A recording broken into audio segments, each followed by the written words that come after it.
From News Chopper 11, hovering just outside the Crab Nebula, it's nerd news from Asteroid G. You're listening to Not So Live from Asteroid G. I'm Mike Finkelstein. With me, as always, is... Josh Schaefer. Queen Bee. And Sprockets. And we are doing our usual monthly nerd news edition of Not So Live from Asteroid G, going over all the topics that can affect us politically and nerdetry and whatever else you can think of. So I guess the first thing we need to discuss, there's going to be a lot of politics this time around, I can already feel it, is the fact that Joe Biden has selected his vice presidential running mate, Kamala Harris. How do we feel about that? I mean, I didn't like Joe Biden, and so we can start there. Wow. Wow, okay. I'm not saying I'm going to vote for him still, but Yeah, because you're not dumb. yeah. Whoa, let's not put words in that Josh's out there, mouth. Beck. Whoa. Okay, it's the whole thing of like, we played this last election. We can't play this election. Yeah, I didn't care for Hillary either, and I still voted for her too. Yeah. I'm an adult. Yeah. I'm gonna throw it on the ground. Okay, so with Kamala Harris, however you want to pronounce her Kamala, name. I think is how it's pronounced. Kamala Harris. If you guys have been listening to the news at all, unfortunately I do. Trump is now starting a rebirther movement to try to say that she's not an American-born citizen. However, because both of her parents are immigrants. Ironically, Oakland's so not is in there. so are his. So, Yeah. she is half Indian and half African American. She was born in California. Which is all So it takes. she, That right there Specifically, is the only thing that Oakland. matters. Yeah. yeah, the only 14th thing that Amendment clarifies who needs to be what. Yeah. And so she is an American born citizen. And so she does qualify to be VP. Yep. So with that said, out of everybody who's on any ticket right now, she's the only one I actually like. And the reason I like her specifically is because she is a strong woman figure. And if Biden kicks the bucket, I'd like her as president. Oh yeah, fully agree there. I don't mind her. I don't think she's bad. I don't know that much about her in comparison to Biden, for example, or Warren or Sanders, and I would have totally been on board with Warren as president. Oh, me too. Yeah, but it's the thing of, I know more, she has more of a personality to me than whoever it was that ran with Hillary last time. Tim Kaine, thank you. I was going to say Tim Rice, and I'm like, isn't he the guy that composed the Beauty and the Beast soundtrack? I don't think he ran for president. I mean, Kaine was just flavorless. Like he was. He's like that gum you've already chewed for a couple seconds and gone, wow, what happened? and when they announced him, I was like, out of all of the potential VP candidates, that's where you land on, and your only reasoning is to try to woo the Catholics that don't like him to begin with. Was an inanimate ball of pocket lint unavailable? Like what? Like, because that's what he in human form. That's all he came across. Even in the vice presidential debate, the one time where someone is supposed to be on the attack, like his attacks were so bland and just limp. Honestly, he was like a noodle, just if he was arguing with anyone other than Mike Pence, it would have been disastrous. Oh yeah, it's just Mike Pence is so white bread that even Wonder Bread has problems selling him. My God, yeah. He's not even like Wonder Bread or white bread. No. He's more like white bread, gluten free. Yeah. No he looks sugar or substance. The happiness is gone. There's no soul there. And he also can't be eaten by women. So yeah, and I enjoyed that one thing because that's what I immediately thought. Like, okay, is his wife going to be right next to him during the vice presidential debate since he's not? They're going to do it on Zoom. Women? It's going to be on Zoom. Yeah, but still, it's funny. It's my God. You can't share a meal with a woman. How does he get to share the debate stage? Yeah. Yeah. She's going to wipe the floor with him. She's a great debater. I might actually watch that. But my biggest issue with her is that in the midst of the BLM movement, it's like, okay, so our VP candidate is going to be a cop. Cool. Not a cop, a district attorney. Prosecutor. Yeah. But like she's, I don't know. I feel like her track record as a DA is a little. Yeah, well, and that would have been an issue. Mixed. That would have been an issue if Trump hadn't immediately come out with all the racist bullshit that he's doing. Because now, instead of people actually worrying about how she'd be as a prosecutor and whether or not to hold that against her, like in the black community because of how tough she was on crime. I mean, it wasn't a big deal for Republicans. Any of them that were going to vote for her, which is few, are actually going to be happy that she was tough on crime. But the black community could have actually had an issue. But because Trump is being so racist towards her, they're like closing ranks, as I was reading in articles recently, and being like, well, you can't attack her. That's, if anyone's going to have a problem with her, that was our job, the black community, to do. Yeah. But you doing it is completely, is offensive. Like, let us handle our business. Don't do that yourself, you know? Exactly. And like, politics aside, like, I like her as far as, like, I respect her, you know, because I didn't really respect Tim Kaine that much, and I don't know how I feel about Joe Biden. She at least has personality. Yeah, she has personality, she has fire, but my big thing too is that, like, during the presidential debates earlier in the year when she was running for president as well, like, she was straight up called Joe Biden a racist. Like, he had a track record that was questionable like 20, 30 years ago, which honestly, any senator serving for that long probably has a record that's questionable if you go back far enough. For sure. Like, the crime bill was an abomination. Yeah, I mean, we're looking at how far the country has come in 60 years. Like, the Civil Rights Act of the 1960s, and it's only been 60 years since then, quote-unquote, only. But that's a lot of progress that you have to take into account, and like, a lot of the stuff she had problems with on Joe Biden's record was split the difference in the middle of there 30 years ago. Country has moved further since then. If you go and look at anyone who served 30 years ago, you're going to have problems with their record on race, their record on gays, their record on other things. It's whether or not they learned and grew is the important part. And from how he talks and the messages that he sends out, you feel like Biden has at least grown on any of the topics that you had issues with from him in the past. Yeah, and that's my thing about him. It's like, as long as he's willing to listen to, you know, an opposing opinion or like a correction that's legitimate and take it into consideration and adjust, then, I mean, fucking hell, that's what we need. He's a steady hand, and that's... Like, he's definitely not my first pick, but it's also...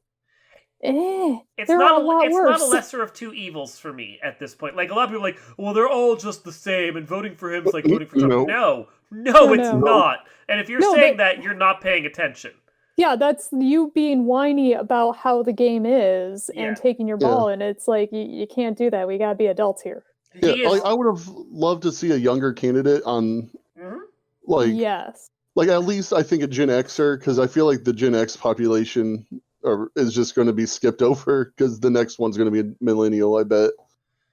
But, or maybe a Gen Xer. But, like, I don't know. I just feel like I'm trying to think since I was born in 84, so literally every president that I've experienced has been old as fuck. I think the youngest would be Obama. Yeah. But it's just, I think she has the ability to reach across the aisle. Because of the committees that she's been on, the Senate Intelligence Committee, even the Republicans respected her.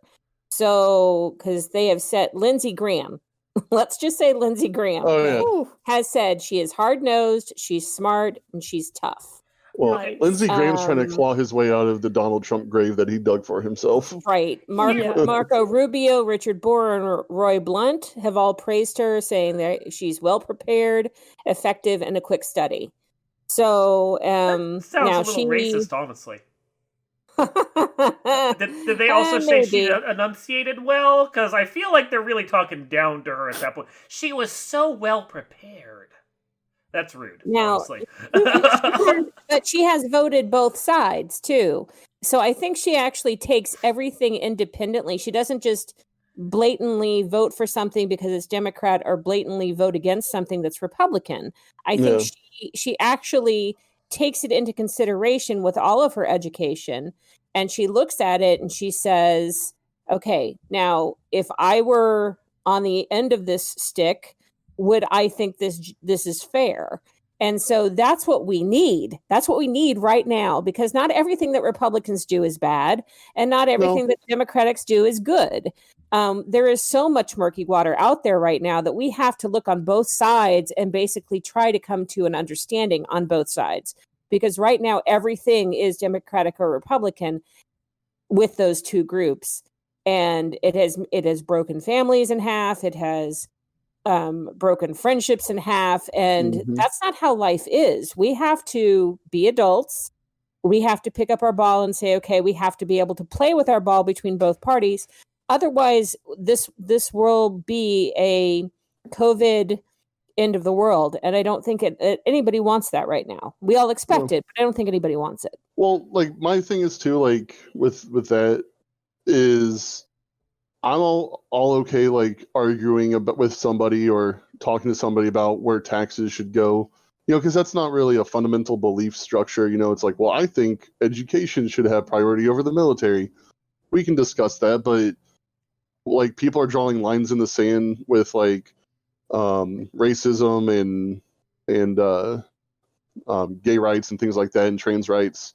And that's where I start having the difference of, like, it's not strictly political anymore. It's also it's more social than it is political. And, before, when people are like, oh, I'm super pro-life, I can kind of excuse that because, religion does weird things and whatnot. But, like, I might not personally believe it, but just like the blatant racism and or boomerism, I guess is what you should call it. It's just, I don't know. I think the white fragility of America right now is kind of bearing its teeth, and it's a lot harder for me to push aside what I feel is right, listening to people talk about how, like, George Floyd should have been murdered because he was doing something bad, and things like that. So, I mean, I don't disagree. I think we should try to get along, but the elephant in the room is all the racism and whatnot. Well, obviously, you have to try to get along with everybody. I mean, for all of the things that I've had going on in my life, all the things that your wife has witnessed, Josh, I was approached by some African Americans while doing my job. And I used to work in the center of Chicago. I've never been scared of anybody. I was scared of these two people. So saying that, and then the next few days I went out and bought coexist stickers and blessed be stickers and put them on the back of my cars so that people, when they actually see my car, don't think that I'm there as a threat, because I do drive a black, Ford, but I'm not there as a threat. I'm not trying to search them down. I'm not trying to do anything except my job. So hopefully when people see my car now, they'll get a sense of, oh, she's not that kind of person, because they're judging you based on skin color just as much as white people have judged people for hundreds of years based on their skin color or their presumed skin and blood type. It's the opposite going on right now. So we are in the crosshairs as much as they were in the crosshairs for the last 200 to 400 years. Yeah, but we really should be in the crosshairs. Well, yeah, I shouldn't necessarily be in the crosshairs.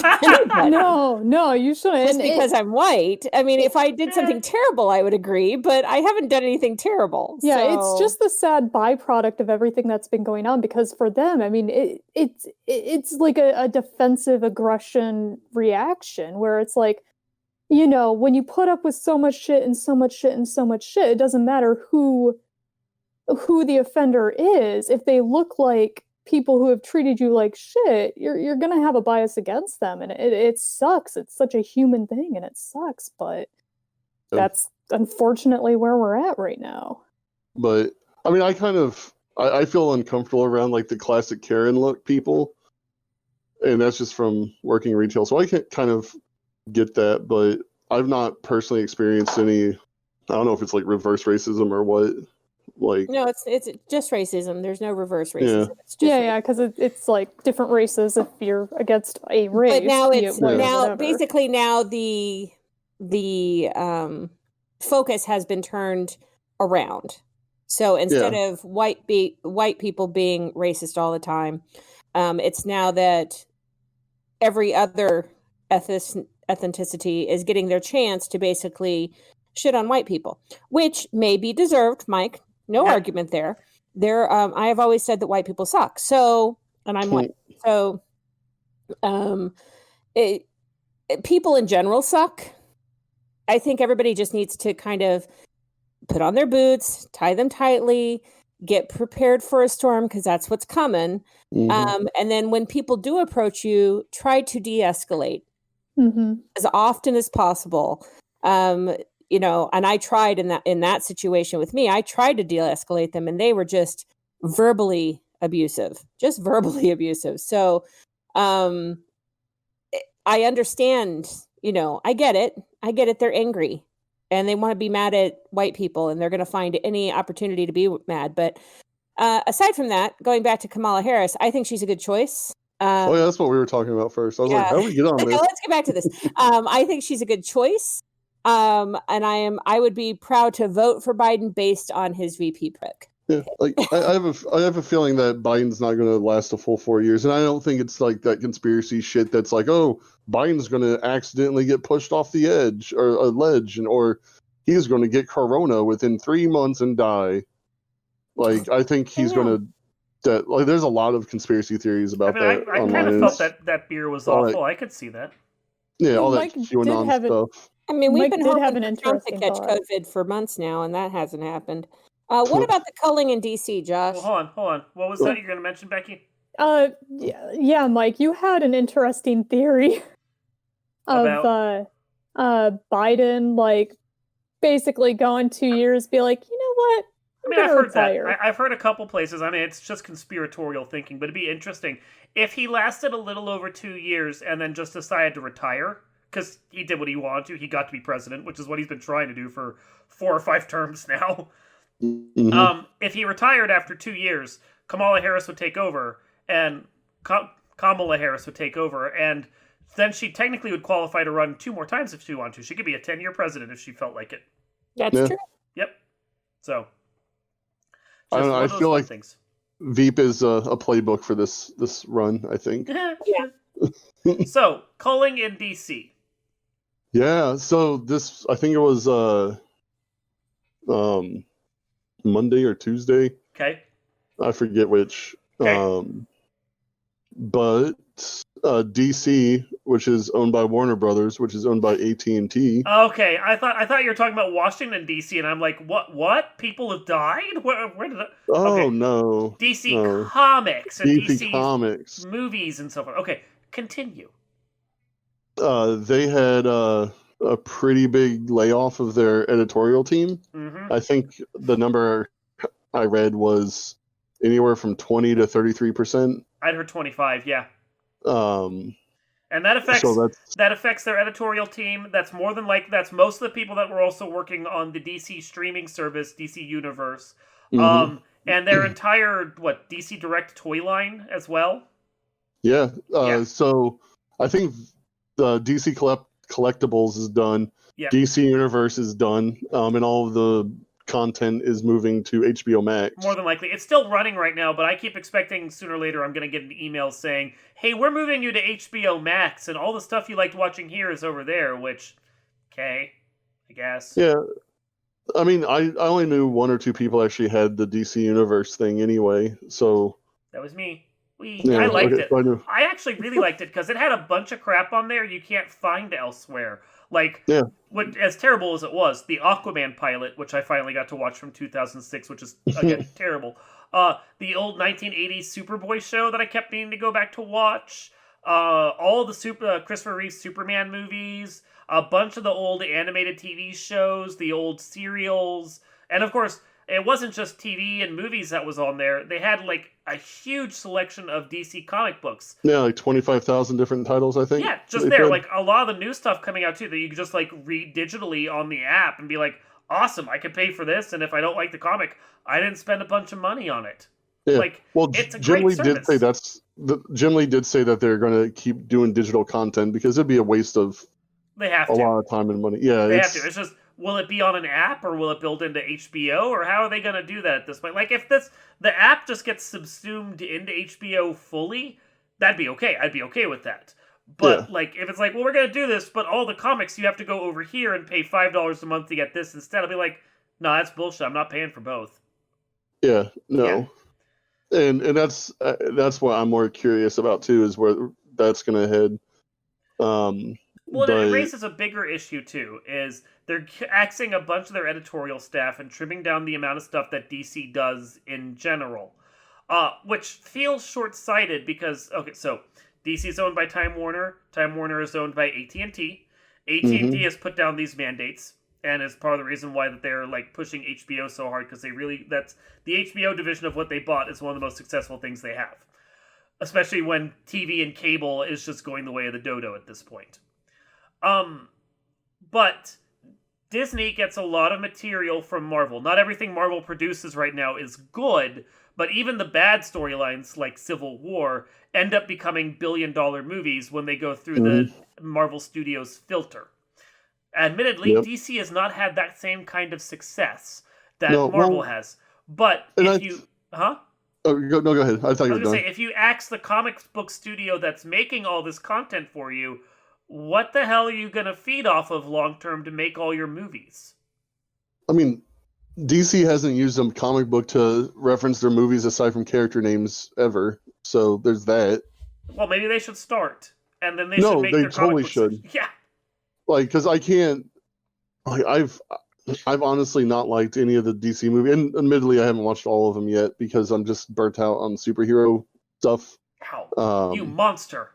Oh, well, yeah, it's just a lot. Birds of Prey was good. Yeah, I've been meaning to watch that. I've heard it was good, but like I don't like the. One of them was good. Aquaman was stupid but fun. Yeah, like I don't like any of the CW shows. I've tried to watch all of them, but they're just soap opera lighting and bad acting, and I just TV. It's true though. You know what? Something going on aside from that. It's still kind of on the lines of the culling of the DC universe. HBO Max is discussing doing a Green Lantern. Yeah, they've been planning a Green Lantern show, which is one of the few reasons why I keep thinking about picking up HBO Max, because I love my lanterns. Right. And according to a leak that came out just about 24 hours ago, James Marsden is set to play Hal Jordan. Yes. Jovan Adepo is locked in for Jon Stewart. Who? Jovan Adepo. He was in the Watchmen breakout. Oh, okay. Linda Cardellini is set to play Carol Ferris. That's a good cast right there. Nice, and properly aged towards James Marsden. I like that. Yeah. Yeah. And Michael K. Williams is reportedly in the running for Sinestro. Oh. Interesting. That's interesting. So instead of isn't traditionally Sinestro played by a white man? Sinestro's He's only been played in live action once, and it was by a white dude, but it was by a white dude who's really known for playing villains.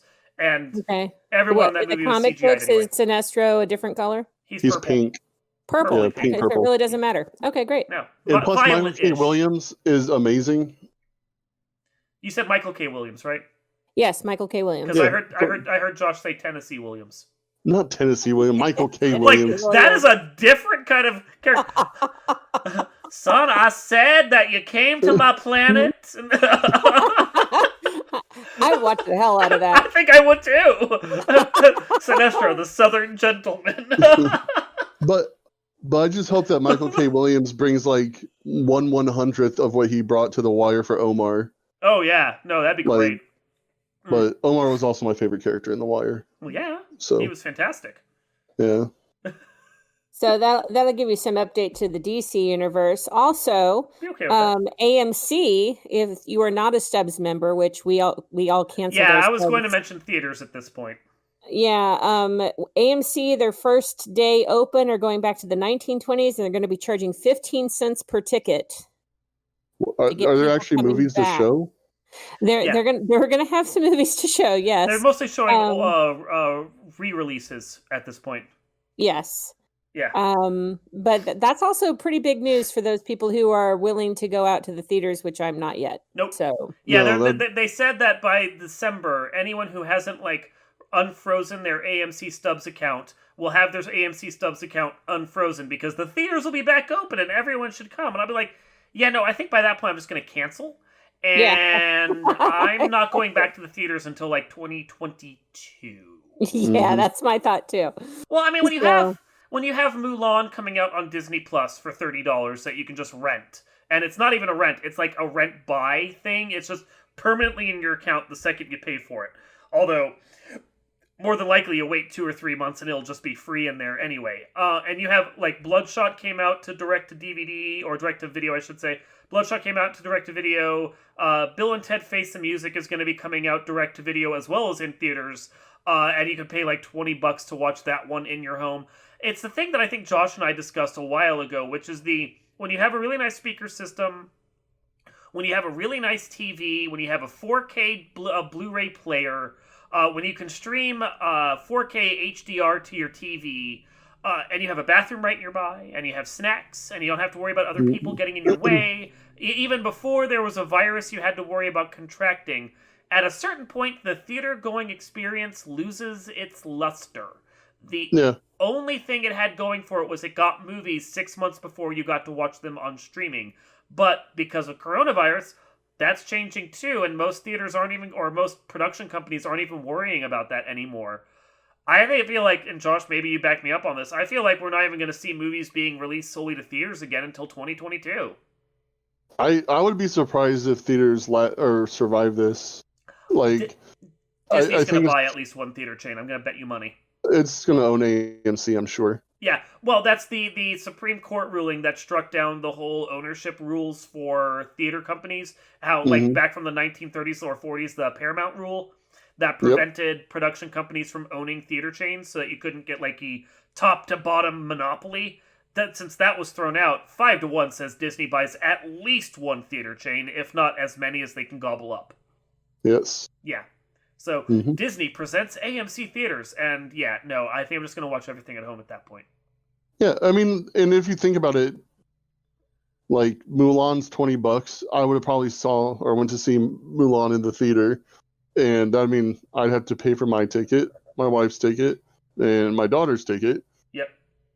And even at $30, that still comes out. You still come out ahead because you don't have to pay $7 for a tub of popcorn, $5 for a giant soda, $5 for a bag of candy. Yeah. Yeah, and if I need to go to the bathroom, I can just pause it. Exactly. I don't have to worry about. I don't have to worry about finding a babysitter for my other daughter who's not old enough to go to a theater. Yeah. No, and plus I have a decent sound system and a 55-inch TV, kick-ass TV, 4K TV. Yeah, who cares at that point? No, and I hate leaving my house anyway. I know. So even before the coronavirus, I didn't want to leave my house. That's one thing I don't understand about the anti-mask people, because I love covering my face because I can make disgusted faces at you and you will never know. I love it. You don't have to see my face and just I love it. So, but yeah. Oh. What else we got to talk about? Any other topics? Something about a mailbox. Yeah, the post office. One more thing about more geeky nerd stuff. The Mandalorian trailer for season 2 is going to be coming out later this month. Ooh. Yeah. So there's movement there. They must be filming in Canada or some Eastern European country. Probably. where you can actually film as opposed to the coronavirus-laden United States. It's all in New Zealand. Yeah, I have to wonder how long it's going to be before The Walking Dead can come back, since they film in hotspot Georgia. This is killing Georgia's film stuff, I bet. Oh, I'm positive. Yeah. But Mandalorian is cool. I liked the first season. Yeah, I want to watch it again before we watch the second one. That's the right time to do it. Yes. But I would agree with that. Anyway. So, post boxes. Josh, go.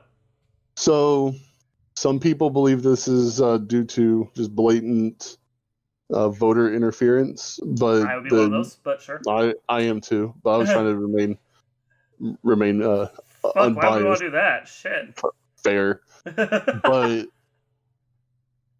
the United States federal government is starting to remove mail processing machines for heavy duty use and mailboxes in mostly blue and urban areas. That last part's actually getting stopped. Is it? Yeah, various districts have sworn they're not going to do that, so the postal districts in those areas are fighting back against that particular one. But the mail machines themselves being removed was the thing. I get the feeling that they're not going to be able to do much more of that, though, because, again, it's going to lead to, like, a lot of bad publicity and pushback from the postal workers. Like, they do as much as they can, and then the pushback becomes too far and they can't go any further, but they also don't reset things back the way they were. Right. Yeah. And it's all to control the flow of mail and to slow things down so that the conspiratorial thinking that Josh and I buy into is that they will slow the mail enough that mail-in ballots can't be processed, and then the election will lean more towards the Republicans. Yeah, which is stupid because if there's... and this is a part of logic where I don't want to say no Republican has logic, but this is where it kind of loses me. For like the Republican conspiracy part, because I think that this is all orchestrated, obviously, but if there's mandates that say that there's mail-in voting in states, like I think was it Wisconsin or Wisconsin that has that, like if you can get rid of all like if you cut out all the mailboxes, that means the Republicans can't vote either. Like well, the pollings showed that the people who were willing to do mail-in voting over in-person voting were predominantly Democrat. However, that is based on like any number of factors that may or may not have been taken into account. And the people who most need to do it that are Republican are the senior citizens, and it may just be that they're just not going to vote at all. So it's one of those things of doing the machinations that they're doing may help them, but it may hurt them more because they don't really, like, no one really knows what slowing down the post office is going to do and what constituency it's going to hurt. Like, it's the entire system of that president and his administration running is kind of dumb. Right? They don't know how to think things through. No, it's just a knee-jerk reaction for something that doesn't make sense. Like, I just don't understand it. And I've even noticed that my own personal mail has been slow as fuck recently. Like it takes like over a week to get a letter to me now. Yeah. When it used to take 2 or 3 days. Yeah. The thing you can do if you're really worried about whether or not your vote counts is to vote early. Most places have early voting. I know Indiana, for instance, has early voting. I think we have to go, if we want to vote in Indianapolis, we have to go down to the city-county building downtown. So, like, those of us that can actually take a day off will probably just have to go do that. But, like, vote early. Figure out where your voting station is. Should open by early October. Go and vote in person on a day that most people aren't going to go, which is any day besides Election Day. And get your vote in that way, because if you're there in person, they can't stop you from voting. Right. Yeah, just have your ID with you. Even request a ballot ahead of time, so it's not like you have to go in. Yeah, you just walk in, drop it off, and then walk out. Yep. Well, and that's another thing that I'm worried about too on Election Day, because from what I understand, and this might just be my own bias, or I might have misread the information, admittedly, but most of the volunteers typically that run the polling places typically skew, in the older generations. Yeah. And a lot of them have already said that they don't feel comfortable because of coronavirus to volunteer. Yeah. So that means there's probably going to be some polling places that are closed or... Exactly. So again, you're better off voting early. The more you can do it in the month leading up to it and take down the volume that hits the few polling places that are going to be open, because there's not going to be as many as there normally are, the better off you are. Take the pressure off of Election Day itself, and also get your vote counted early so that that's another part of the conspiracy. If the lead leans towards Trump early in the day, he's going to try and declare that he's the victor, whether or not that's true. Because a lot of states have to certify their election results. And then he'll just try and throw chaos into the air and say that the election was stolen from him. Even if he's actually kicked out of office, he's going to cause such a stink that it could maybe it's being too, like, hands in the air, the sky is falling, but it could cause enough carnage that it could damage democracy in this country, which is already kind of really damaged enough right at this point. So the more you can do to chip away at the lead that Trump thinks he's going to have, to lean it towards the other side, if you don't like Trump, obviously. That's who we're talking to right now. Do it early, get it in, that way your vote counts as much as it can, and helps to make things seem more standard and better and less conspiratorial. Yeah, so. and like, I think anyone who says that Trump isn't, regardless of if he wins or not, like, there's going to be some massive civil unrest regardless of what happens. No matter what happens. One side or the other is going to be super upset. And you're going to get, like riots that put hockey riots to shame out in the streets either way. Yep. It's just, that's where we're at with our democracy at this point. That's how damaged it is. Yeah. Yeah. Before we have is even it's a republic. It's not a true democracy. Yeah, it's a republic. Yeah. But one thing that I've been seeing, because in the polling and whatnot, if you look at polling that has like, would you vote for Biden or Trump? It's a pretty evenly 50-50 split. But if you look at polling that as the Libertarian candidate, Jo Jorgensen, is that her name? I think so. It becomes like Biden's at like almost 50%, but then the Republican ticket split 25-25. That's funny. So most polling I've seen nationwide has actually put Biden at least double digits up on Trump. So like 10 points or higher. Yeah, I find it a hard time to believe polls anymore, given what happened last time. But well, the millennials, and I can say this because I am a millennial. I'm an older millennial. Fuck. You're a millennial too. No, I'm not. No, he's Gen Z. No, Gen Z. Gen Z is that's the next one. Gen Y is millennial, but technically the year I was born in still puts me at Gen X. Oh, really? Yeah, just Gen on the outer edge. Yeah, just the last year of it. Yeah, I was in the Zennial one where it's like right between millennial, but I'm technically millennial according to the government. It's how I feel. I feel like Gen Y is really a slightly different mini generation between Gen X and millennial, and most of us fit into that in there because we have attitudes more in line with Gen X, but we had the internet exactly, which changes us. Yeah.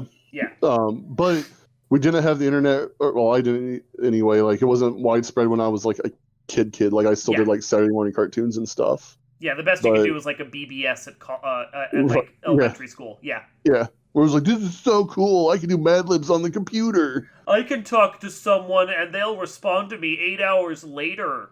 But this is so much better than a phone. But millennials just decided not to vote because angry, because they were angry about the Bernie thing, which admittedly did suck, and it made the Democrats look like crybabies. I guess for those people that actually liked Bernie, he always, and I know I've said this before, but he always comes across to me as like an angry, kind of like mad in the eyes old man, and I love that. I can't vote for that. I can't. Even before like Trump. Even before. I couldn't vote for that. I feel like he's like Doc Brown from Back to the Future.